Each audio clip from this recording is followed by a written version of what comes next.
Bienvenue sur Bridge Africa. Nous parlons de développement, de gouvernance, d'agriculture, de technologie, de changement climatique. Que peut-on faire? Comment peut-on améliorer les choses? C'est dans Bridge Africa.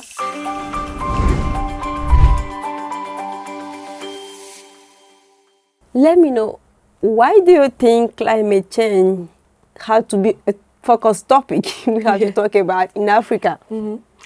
Okay, so climate change is happening before all of us, and I'll just break it down for the layman. And because communities like back home in Cameroon or Gabon or Republic of Congo, those are countries I work in, do not really call it climate change, because they just wake up one morning and realize that 2 years ago, they could plant pineapples or plant plantains and harvest this quantity of food. But that suddenly 2 years later or 3 years later, they put in the same amount of work, put in the same amount of the same kind of seedlings, but they are unable to produce the same amount quantity of food. And so they are realizing that, and that is what climate change does. It reduces productivity, and also you're feeling it. There's excessive heat. Rain is falling every day, even during periods that we consider dry season back home in Cameroon. Some areas are getting cold. We have floods, we have landslides, and all of these things. So this is what climate change does, and we need to talk about it because we need to look at ways in which we can mitigate the effects of climate change, so that the amount of food we're able to produce is not reduced, so that it does not negatively affect our livelihoods, especially for communities, indigenous people, and local communities that depend on the environment, on forests, on their own communities for their livelihoods. So climate change is something that we need to talk about, because we need to make sure we have solutions that work for us, that works for communities, that works for families. Yeah, I'm convinced. I would like to know, according to you, what can we do? What can we do to face climate change as person? So the first thing is that we just need to, first of all, educate ourselves. We need to be aware that it's happening. I know that there's so many school of thoughts that do not think climate change is serious, but then the truth is climate change is happening around us, okay? Again, in Cameroon, the past couple of months were supposed to be dry season months, but then it has been raining seriously since January. And that has not been happening for many years, okay?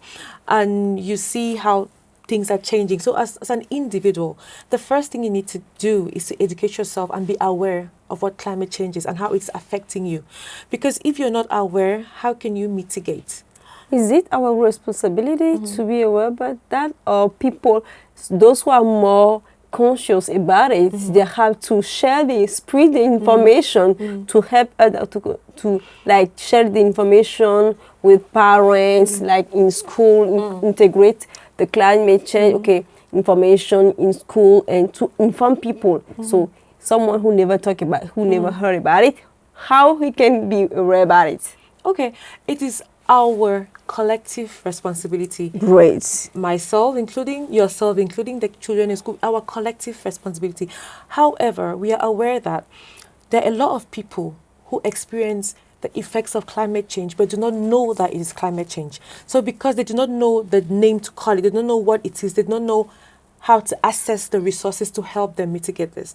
So that's where we have governments, we have teachers, we have non-governmental organizations, we have civil society organizations, we have even INGOs and foreign governments that come in to talk about climate change, to do sensitization about climate change, to do even things as clean-up campaigns where you pick up plastics to stop plastic from polluting the environment. So we need all these different stakeholders to talk about it, to talk to communities about it. So like I said, the community in a rural area in Gabon, for example, is facing all these negative things happening, but they do not know that it's climate change. So that's where civil society organizations come in, or myself, who works for a biodiversity program, come in to say, oh, your crops are not doing the way they did last year because of climate change. But for example, if we work with seeds that are like this, that are more resistant, for example, your crops will do better. And so that is how we mitigate climate change. Or we tell them that, okay, why don't we go towards nature-based solutions? That's using your own environment to create solutions that work for you, that reduce the effects of climate change, for example. So it's our collective responsibility to be aware of climate change, and also we need to tap into the expertise of other people who actually know what this is, to ensure that even communities in the most rural areas are aware of how these changes affect their livelihoods and their day-to-day engagements in their communities. Yeah. Thank you so much for what you said.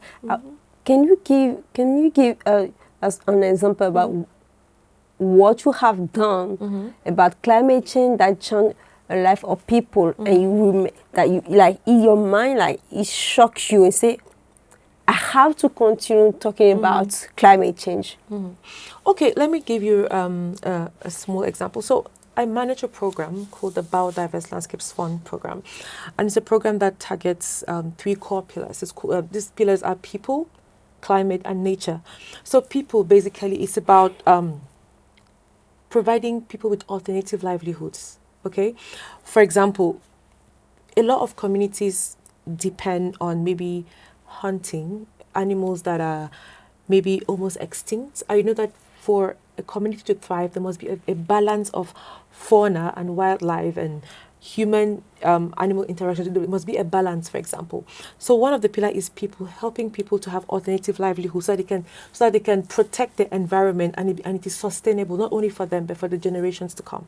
The second thing is nature.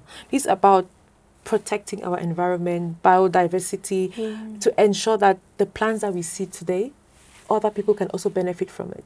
It involves preventing illegal logging, preventing people from cutting down so many trees. And then the third pillar is climate change, which is basically about identifying all these things that are causing our planet to change. Is it overheating? Is it pollution? And all of those things. So those are the 3 core pillars that my program works on to help communities in the 3 countries I cover: Cameroon, Gabon, and Republic of Congo. But one thing which is really specific that I want to talk about is how communities, especially indigenous people are people who are like the original people who live in the community, especially forest people, how we can use their cultural knowledge, their cultural things that they have learned through oral tradition, practices to protect the environment, to prevent climate change, for example. So a lot of the time we feel that solutions must come from outside. Maybe we need to get an expert from the UK, we need to get an expert from the US or wherever. But then scientists? Yes, but then how did these local communities live in their societies for hundreds of years and did not destroy the forest? How did they make sure it was sustainable? So, for example, in Central Africa, we have a population that we call the Baka people. These are indigenous people who have lived one with the forest for years on ending. They use the forest for food, for clothing, for housing, for everything. So the average Baka person, for example, can stay in the forest for years without leaving because everything they need is the forest. Medicine, all of that. So let me give you an example of how a Baka person will use a tree.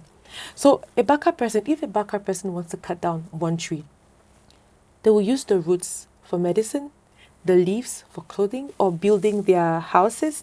They'll use the trunk for different things. Even the branches have use. So nothing is wasted. And they do it in a way that they will never cut young trees. So it is very sustainable. So they will target trees that are older, trees that are about to fall, that may fall and break younger trees, for example. So they are very conscious. So in this way, the forest remains alive and it's sustainable. Now, let's talk about an illegal logger. Let's just say a foreign company comes and wants to cut down the same tree. The company comes and it cuts down the tree and uses maybe just 2 or 3 cubic meters of the tree. So the bottom of the tree and the roots are wasted, and then they abandon the branches. So they cut the middle of the tree and then the branches fall down and break all other young trees around it. So it does not only destroy that tree, it destroys the other trees around it, and it's wasted. So what happens to the roots? What happens to the branches? But the Baka people would use even the tiniest rope of the tree. And so it is sustainable, and they'll use that for a long time. So everything that they do is very conscious, and transfer these traditions to their kids, to their communities and everyone around them. So how You can have we to learn from them. Yes, I've had to learn from them. Maybe the next time you invite them. No, I agree because the truth is, a lot of the times we look outward for solutions when we have a lot of the solutions within our countries, for example. And so that is why even when we bring programs like the Biodiverse Landscapes Fund program, for example, we cannot just come and put a program. We must get the political license or the legitimacy to have this program. And to do this, we must get the buy of the local communities. Because you cannot come in, for example, you're asking about solutions to climate change. We cannot come in and helicopter in with solutions without talking to the people who are actually benefiting from this. Okay? Those who live correctly. Those who live in these areas, yes. So, for example, just imagine that we're talking about climate change, okay? And there's water shortage somewhere. Imagine that I come to a village and I just come there, I talk to all the men, I go to the village council, I bring all the men together. I say, oh, I want to build a borehole for water.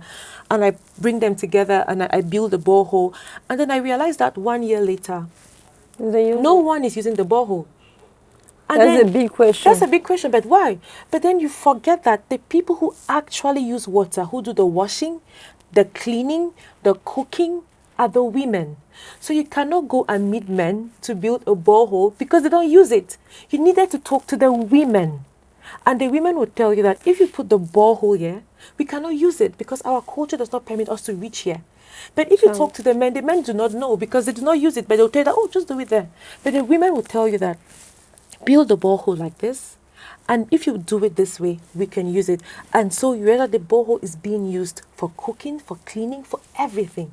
So that's the same way when you're bringing in solutions to mitigate the effects of climate change. We need a dialogue in the process. In the process, you must include all the stakeholders. You are totally right. Yeah. And I would like to invite you the next time to talk more about it. Yes. How we can just use dialogue just to include more people just to fight climate change. Yes. I think for our legacy, we need to learn more about it. We need to hear more about it to understand it. We have to integrate, parents, schools, many people in that discussion. Well. Thank you for being with us and for sharing with us this information about climate change. We hope we will see you the next time. Yes, definitely. See you. Thank you very much. You're welcome. It was an honor. Thank you. Welcome back.